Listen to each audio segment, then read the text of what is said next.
Hello and good morning guys. एक बार फिर से आप सभी लोगों का स्वागत है आपके अपने यूट्यूब चैनल स्टडी फन में। आज है 19 मई 2021 और आज हम यहाँ करने वाले हैं टॉप 10 करंट अफेयर्स के टॉपिक के बारे में डिस्कस। हर एक टॉपिक के बारे में हम डिटेल में जानेंगे, तो वीडियो के अंत तक ज़रूर बने रहिए। चलिए स्टार्ट करते हैं, देखते हैं आज का हमारा फर्स्ट टॉपिक। आज का हमारा फर्स्ट टॉपिक है, हाल ही में ताउते चक्रवात ने भारत को बहुत प्रभावित किया है। यानी कि जो अभी हाल ही में चक्रवात आया था, उसका जो नाम है वो ताउते रखा गया है और इस चक्रवात ने भारत को बहुत ही प्रभावित किया है।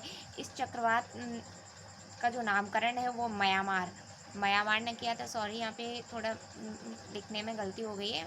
इसका जो नाम है वो म्यांमार ने किया था और इससे जो प्रभावित राज्य हैं भारत के केरल, कर्नाटक और गोवा।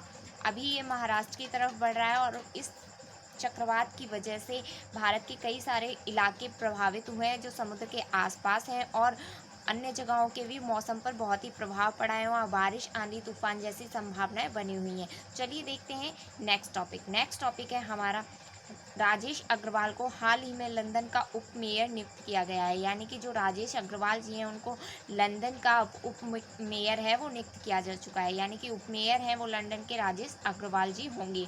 राजेश अग्रवाल एक भारतीय हैं और अगर बात करें ये उप मेयर हैं तो वहाँ के मेयर कौन है, तो वहाँ के मेयर हैं वो सादिक खान जी हैं। तो चलिए देखते हैं नेक्स्ट टॉपिक है हमारा, राफेल नडाल ने फिर जीता स्टालिन ओपन टेनिस टूर्नामेंट। यानी कि जो राफेल नडाल हैं उन्होंने अभी हाल ही में जो स्टालियन ओपन टूर्नामेंट हुआ था उन्होंने वो जीत लिया है। राफेल नडाल ने ये 2021 में 10वीं बार जीता है। यानी कि इससे पहले हैं वो 9 और जीत चुके हैं और ये वाला जो टूर्नामेंट था 2021 ये इन्होंने 10वीं बार जीता है।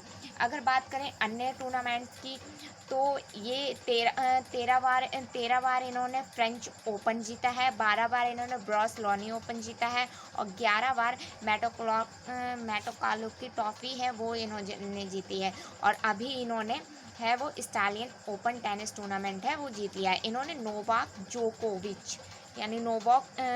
जोकोविच हैं उनको हराकर है ये टूर्नामेंट जीता है। अगर इन्होंने पुरुष में जीता है, राफेल नडाल ने पुरुष टूर्नामेंट में जीता है।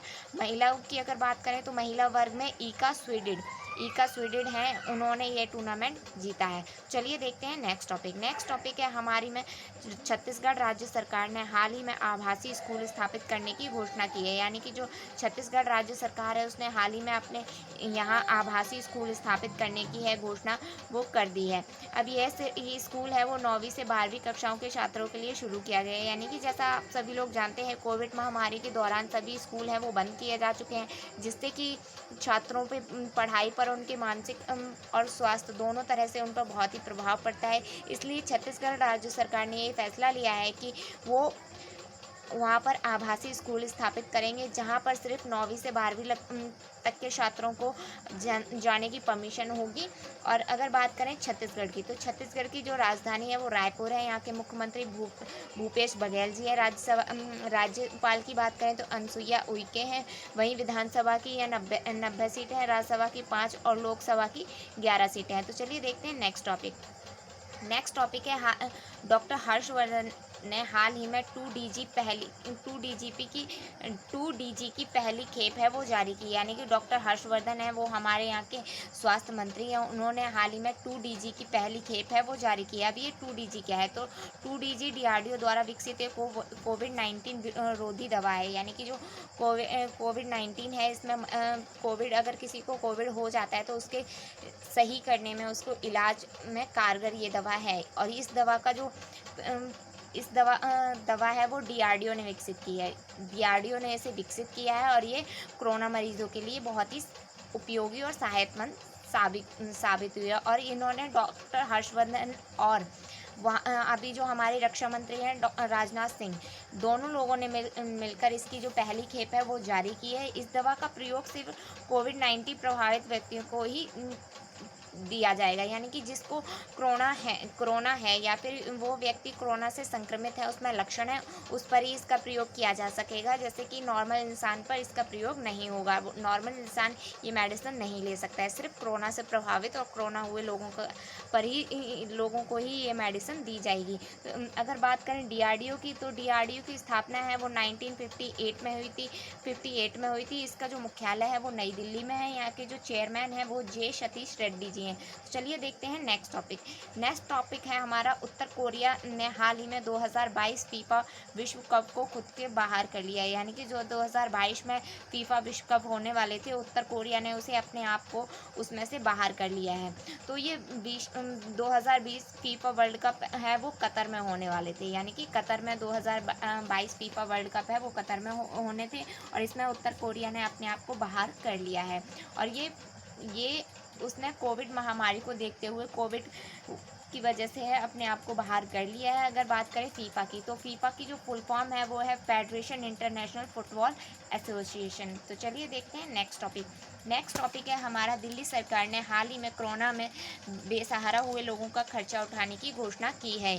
यानी कि जो दिल्ली सरकार है, उन्होंने जो कोरोना में बेसहारा हुए हैं लोग, मतलब ऐसे लोग जिनके घर में कोई कमाने वाला नहीं है, कोरोना में की वजह से वो मर गया है, या फिर ऐसे बच्चे जिनके माता पिता या फिर माता पिता में से कोई एक नहीं रहा कोरोना की वजह से, तो उनका जो खर्चा है वो सरकार उठाएगी।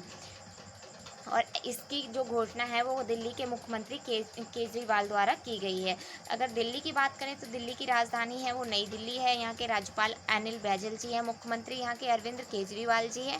राज्यसभा की यहाँ 3 सीटें हैं, लोकसभा की यहाँ 7 सीटें हैं, और वहीं विधानसभा की यहाँ पर 70 सीटें हैं। तो चलिए देखते हैं नेक्स्ट टॉपिक। नेक्स्ट टॉपिक है हमारा, सुपरस्टार रजनीकांत ने तमिलनाडु मुख्यमंत्री कोविड रिलीफ फंड में 50 लाख रुपए हैं वो दान किए।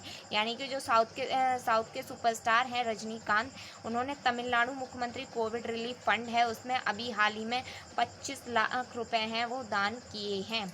अगर वहीं बात करें उनकी बेटी की, सौंदर्या रजनीकांत की, तो उन्होंने कोविड रिलीफ फंड में अभी हाल ही में 1 करोड़ रुपए दान किए हैं। तो रजनीकांत ने 50 लाख रुपए और सौंदर्या रजनीकांत ने 1 करोड़ रुपए हैं वो दान किए हैं। तो चलिए देखते हैं नेक्स्ट टॉपिक। नेक्स्ट टॉपिक है हमारा, पंजाब राज्य सरकार ने हाल ही में कोविड-19 अभियान शुरू किया है। सॉरी गाइस, इसमें कोविड फतेह होगा, यहाँ कोविड-19 की जगह कोविड फतेह होगा। तो पंजाब राज्य सरकार ने हाल ही में कोविड फतेह, मैं यहाँ पे लिख देती हूँ, कोविड फतेह है वो अभियान है उसकी शुरुआत की है। यह अभियान है वो पंजाब के मुख्यमंत्री कैप्टन अमरिंदर सिंह द्वारा शुरू किया गया है। यानी कि जो पंजाब के मुख्यमंत्री हैं अभी, कैप्टन अमरिंदर सिंह, उनके द्वारा इसकी शुरुआत की गई है, और यह विशेषकर ग्रामीण इलाकों के लिए किया गया है। इस अभियान में जो गवर्नमेंट की तरफ से, यानी कि सरकार की तरफ से लोग जाएंगे गांव, पिछड़े इलाकों में, गांव के इलाकों में, वहाँ के लोगों को कोरोना के बारे में बताएंगे, कोरोना के लक्षणों के बारे में बताएंगे, उससे कैसे बचाव किया जा सके, और कोरोना के प्रति जागरूकता फैलाएंगे। और इसीलिए ये अभी इस अभियान की शुरुआत की गई है। अगर बात करें पंजाब की, तो पंजाब की राजधानी वो चंडीगढ़ है। यहाँ के मुख्यमंत्री कैप्टन अमरिंदर सिंह है।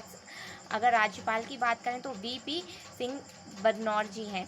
तो चलिए देखते हैं नेक्स्ट टॉपिक। नेक्स्ट टॉपिक है हमारा, अर्जुन भुल्लर MMA खिताब जीतने वाले पहले फाइटर बने हैं। यानी कि जो अभी हाल ही में अर्जुन भुल्लर हैं, उन्होंने MMA खिताब जीतने वाले पहले फाइटर बने हैं। यानी कि MMA के खिताब पहली बार भारत में किसी ने जीता है, इससे पहले किसी ने नहीं जीता है। अब ये हैं जो अर्जुन भुल्लर, वो पहले खिताब जीतने वाले भारतीय बन गए हैं। अगर बात करें तो MMA की, तो MMA है मिक्स मार्शल आर्ट। MMA की फुल फॉर्म होती है मिक्स मार्शल आर्ट। ये एक तरह की फ़ाइट होती है, और इसमें अर्जुन भुल्लर हैं, उन्होंने इसे जीत लिया है, और ये खिताब है वो भारत के नाम किया है। तो वीडियो अगर अच्छी लगी तो वीडियो को लाइक कीजिए, चैनल को सब्सक्राइब कीजिए, और अगर आपको हिस्ट्री और पॉलिटिक्स से लेकर किसी भी टॉपिक को कोई भी वीडियो चाहिए हो तो आप नीचे कमेंट बॉक्स में कमेंट करके ज़रूर बताइएगा। Thanks for watching.